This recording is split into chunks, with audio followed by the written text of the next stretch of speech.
ભરૂચમાં આવેલા નવનાથ સ્વયંભૂ છે, જેની કોઈ સ્થાપના નથી કરી. કે નવનાથો છે અહીંયા પ્રગટ થયેલા ભરૂચમાં. એને જલ ચડાવવા ભગવાન ઋષિ સ્વયં આવેલો. નવનાથમાં અંતર નથી, શિવલિંગનો કોઈ અંતર નથી. 15-20 વર્ષથી આરતી કરીએ છીએ. નવનાથમાં એક આપણા નર્મદા પરિક્રમાવાસીઓને ભોજન જમાડીએ છીએ. જે 9 ટેકરીઓ કહે છે ભરૂચમાં, તે નવનાથમાં એક નાથ આવે છે કે 3 બજે ઉઠના 2:30 બજે ઉઠના તો એ ચમત્કાર એ 1200 રૂપિયા દર્શન આપ્યા. મહાદેવ નગર પ્રમાણમાં યાત્રા નીકળે છે. આ મંદિરે કામનાથ મંદિર મહાદેવ મંદિરે બચપનથી જ કામનાથના ગોદમાં મોટો થયો છું. ડાકકાવડ એટલે ડાકકાવડ રૂકવી નહીં જોઈએ, કશે બી દોડતી જ રહેવી જોઈએ.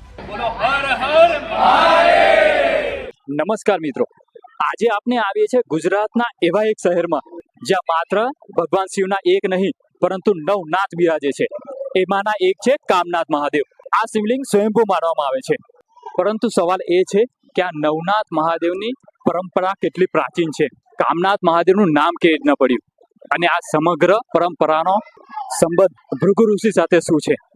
તો આજે ફક્ત આપણે મંદિરમાં જઈને દર્શન જ નહીં કરીએ, પરંતુ કામનાથ મહાદેવના ઇતિહાસ વિશે જાણીશું, અહીંની લોકવાયકા જાણીશું, અહીંના ટ્રસ્ટીઓ સાથે વાત કરીશું, અહીંના ભક્તો સાથે વાત કરીશું અને જાણવાની કોશિશ કરીશું કે આ કામનાથ મહાદેવની પરંપરા શું છે. તો ચાલો આ વિડીયોની શરૂઆત કરીએ. મહાદેવને શોધવા માટે આપણે દૂર દૂર જવાની જરૂર નથી. ઘણા બધા શિવાલયો આપણા શહેરમાં જ છે જે આપણને બોલાવી રહ્યા હોય છે. ભરૂચના નવનાથ મહાદેવ પૈકી વેજલપુર ખાતે આવેલા કામનાથ મહાદેવના દર્શને આપણે આવ્યા છે, અને અહીં આવીને અહીંના યુવાનોને, અહીંના ટ્રસ્ટીઓને પાસેથી આપણે જાણવાની કોશિશ કરીશું કે આ કામનાથ મહાદેવની હિસ્ટ્રી શું છે, અહીંનો ઇતિહાસ શું છે, અહીંનું મહત્વ શું છે, અને સૌથી વધુ અહીં કયા દિવસે શ્રદ્ધાળુઓની ભીડ થાય છે. તો સૌથી પહેલા અહીં જે પૂજા કરે છે, અહીં જે મહાદેવનો શણગાર કરે છે અને મહાદેવની આરતીમાં સૌથી પહેલા જોડાય છે એવા એક ભાઈને આપણે મળીશું અને એમના પાસેથી જાણવાની કોશિશ કરીશું કે મહાદેવની શું વિશેષતા છે. મારું નામ નિકુંજ મિસ્ત્રી છે. તમે કેટલા વર્ષથી અહીં મહાદેવની આરતી કરો છો? અમે લગભગ 15-20 વર્ષથી આરતી કરીએ છીએ. ઠીક છે. અહીંના મહાદેવ વિશે તમારું શું કહેવું છે? અમારા જે સ્વયંભૂ શ્રી કામનાથ મહાદેવ છે, જે નવનાથ ખરા આપણા ભરૂચમાં, તેના પૈકી એક નાથ છે આપણા સ્વયંભૂ શ્રી કામનાથ મહાદેવ. અહીંયા ભક્તોને એટલી ભીડ ઉમટાય છે ડે બાય ડે, અને શ્રાવણ માસ પર ઘણી ભીડ થાય છે. અને અમારે અહીંયા શણગાર પણ કરવામાં આવે છે. દર સોમવારે અને ડેલી બેઝિસ પર શણગાર કરવામાં આવે છે. અને આપણે બીજા ભાઈ સાથે પણ વાત કરીશું જેઓ પણ આ આરતીમાં રોજ જોડાય છે અને શિવની આરાધના કરે છે. મારું નામ છે રાહુલ મિસ્ત્રી ને નવનાથમાં એક આપણા કામનાથ મહાદેવ છે ને એમનું નામ કામનાથ મહાદેવ છે. લોકોને મનોકામના પૂરી કરે છે, એટલા માટે કામનાથ મહાદેવ છે આપણા. તો હું તમને કામનાથ મહાદેવનો થોડોક અર્થ બતાવી દઉં. કામનાથ એટલે કામ એટલે ઈચ્છાઓ, અને નાથ એટલે સ્વામી, એટલે આપણી ઈચ્છા પૂરી કરનાર એટલે કામનાથ મહાદેવ. તો બીજા એક ભાઈ છે, તેમની સાથે પણ આપણે વાત કરીશું અને વધુ માહિતી મેળવવાની કોશિશ કરીશું. મારું નામ ભદ્રેશ મિસ્ત્રી છે અને અહીંયા સેવા કામનાથ ઉત્સવ સમિતિમાં સેવા કરીએ છીએ.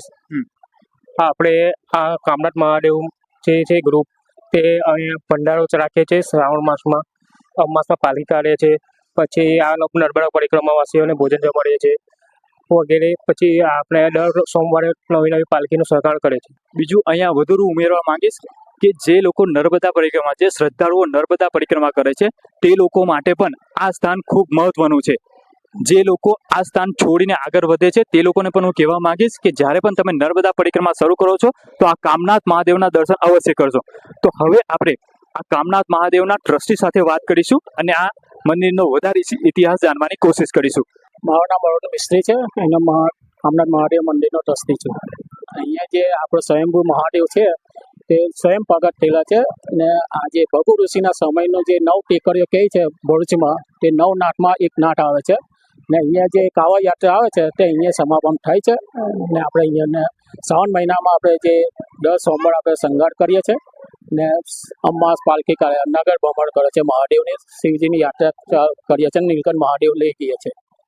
હવે આપણે જે પૂજારી છે, જે કામનાથ મહાદેવની રોજ સેવા કરે છે અને રોજ એ મંદિરની આરતી કરે છે, તેવા અહીંના પૂજારી સાથે વાત કરીશું. इस मंदिर के बारे में कुछ बताइए और इस मंदिर में जो भक्त आते हैं उनके बारे में कुछ बताइए. वो तो अपने अपने हिसाब से जो भी पूजा पाठ करते हैं, अपना आरती का काम है, आरती करके अपना स्थान ले लेते हैं. तो उनके हिसाब से जो भी पूजा करते हैं उगड़ते हैं। और आप कितने समय से यहाँ पे पुजारी की तो ये दूसरा सावन है। दूसरा सावन, ऐसा कुछ चमत्कार, ऐसा कुछ आपको महादेव का कुछ? चमत्कार तो बहुत बताते हैं, रात के 3 बजे उठना, 2:30 बजे उठना, तो वही चमत्कार ही है। सब अलार्म घड़ी लगाते हैं, नहीं तो अलार्म घड़ी नहीं। આમાં થોડુંક વધારે ઉમેરીશું આપણે અને ટ્રસ્ટીને સાથે વાત કરીશું અહીંના મંદિરના ચમત્કાર વિશે. ચમત્કાર અમે જે અહીંયા બાંધકામ ચાલુ કરેલું ત્યાં નાના સ્વરૂપે અમને સાપ નીકળેલો, અમે એને પકડીને અમે નીચે નદી કિનારે મૂકવાઈ ગયેલા. એ પછી મૂકીને એટલો લંબાઈ થઈ ગઈ જાણે અમને 12 રૂપિયા દર્શન આપ્યા ને પછી જતા રહેલા. એ ચમત્કાર અમે જોયેલો છે અહીંયા. ને બીજું કે આ દિવાલ જે પડી મંદિરની દિવાલ, એ નીચે જે રહે છે 5 લોકોનું મૃત્યુ થઈ જશે, પણ મહાદેવ અંદર સ્વયં ગઈ ને એમને જગાવીને બહાર કાઢીને પછી દિવાલ પડી. એટલે એ અમને અમારા સમયનો ચમત્કાર છે. સરસ. ભરૂચના દરેક પૌરાણિક મંદિરમાં કોઈક ને કોઈક ચમત્કાર જોવા મળે છે, તો કામનાથ મહાદેવ મંદિરની આ ચમત્કાર છે. જે સ્વયંભૂ શિવલિંગ છે, જે નવનાથ જેને કહેવામાં આવે છે, એ એના પાછળ કંઈ ને કંઈક વિશેષ છે. અહીંના જે બીજા સેવકો છે એમની સાથે વાત કરીશું ને જાણવાની કોશિશ કરીશું કે એ લોકો અહીં શું શું સેવા કરે છે અને કયા કયા કાર્યક્રમોનું આયોજન કરે છે. મારું નામ મયુર મિસ્ત્રી છે. તો આજે પૌરાણિક મંદિર છે સ્વયંભૂ શ્રી કામનાથ મહાદેવનું મંદિર.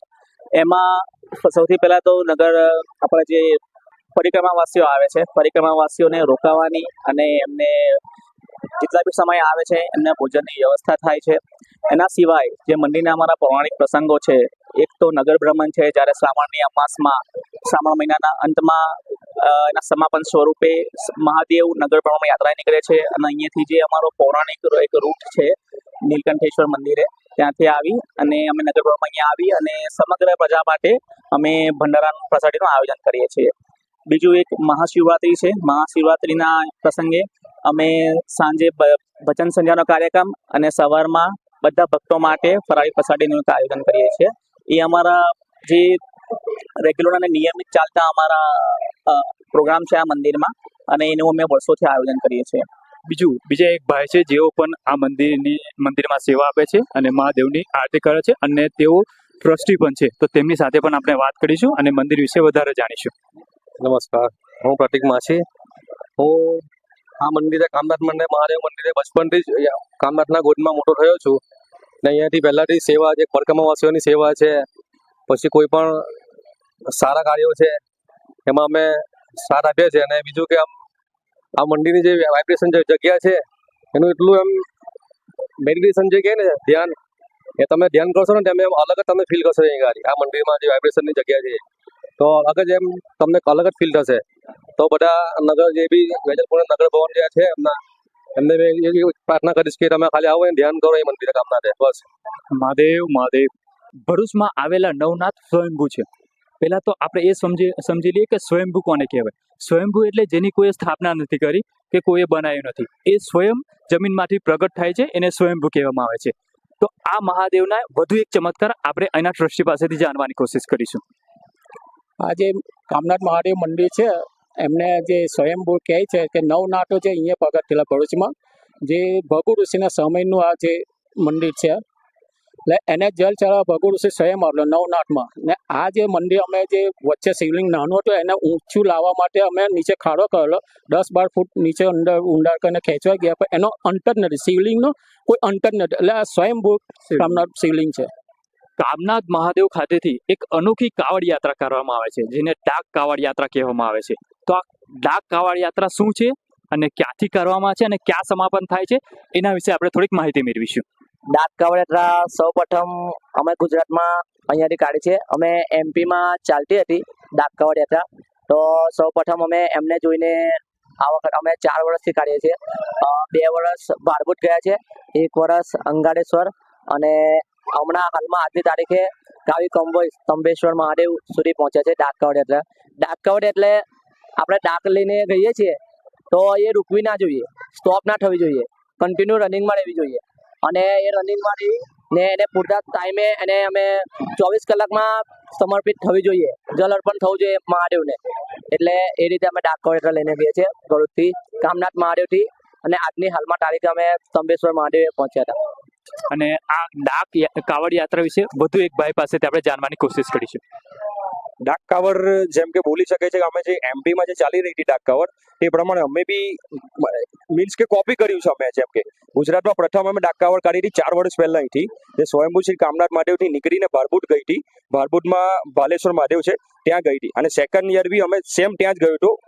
પછી થર્ડ યર થોડું પબ્લિક અમારે થોડું વધ્યું, ભક્તો વધ્યા તો અમે ગયા હતા મંગલેશ્વર ગયા હતા, મંગલનાથ મહાદેવ છે ત્યાં ગયા હતા. અને આજે જે શ્રાવણ માસનો પહેલો સોમવાર છે તો અમે આજે કાવી કંબોઈ ગયા હતા, સ્તંભકેશ્વર મહાદેવ છે ત્યાં અમે ગયા હતા. ડાક કાવડ શું છે, અમે નર્મદા મૈયાનું પાણીને ભરી ને શિવલિંગને એ કરીને અહીંથી અમે જે દોડતા નીકળીએ છીએ ને ડાક કાવડ રૂકવી નહીં જોઈએ, કશે બી દોડતી જ રહેવી જોઈએ, એ કશે બી રૂકવી નહીં જોઈએ ને ત્યાં જ પછી એ પાસ કરતી રહી, એ એકબીજાને પાસ કરતા રહીને આગળ જઈને જે અમારે જે પહોંચવાનું હોય છે ત્યાં જલને અર્પણ કરીએ છીએ અમે.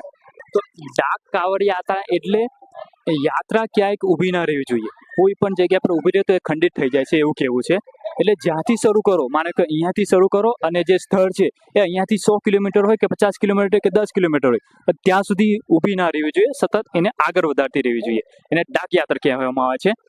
શ્રાવણ મહિનાના પ્રથમ સોમવારે કામનાથ મહાદેવ ખાતેથી એક ડાક યાત્રાનું આયોજન કરવામાં આવ્યું હતું. આ ડાક યાત્રા કેટલા કિલોમીટર થઈ હતી એ એક ભાઈ પાસે આપણે જાણવાની કોશિશ કરીશું.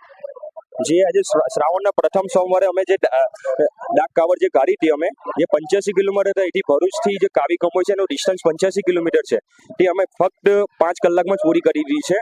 એટલો અમારો સભ્યો રહ્યા હતા, ભક્તો રહ્યા હતા, 100-150 જેવો પબ્લિક રહી હતી અમારા માટે. ચાલો કામનાથ મહાદેવની એક સાથે જયકાર કરીએ. બોલો હર હર મહાદેવ.